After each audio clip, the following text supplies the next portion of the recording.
Shwmai, Rob ydw i. Dwi wedi astudio Cymraeg ers 15 mlynedd. Megan ydw i, a dwi wedi bod yn dysgu ers 8 mlynedd.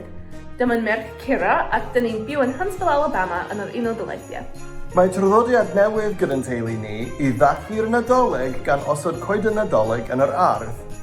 Dyn ni'n gwneud addurniadau o fwyd i'r adair a bywyd gwyllt. Mae Cira yn helpu. Dyn ni'n lledu menyn pysgnau ar golau pinwydd a'i rholio nhw mewn hadau. Wedyn, dyn ni'n ehongio nhw ar canghennau. Does dim dreigiau gyda ni heblaw'r un ma, ond mae'r opossum yn yr ardd wrth i fod yn ymweld â choed yn fwyd y Nadolig. Nadolig llawen i chi gyd yng Nghymru.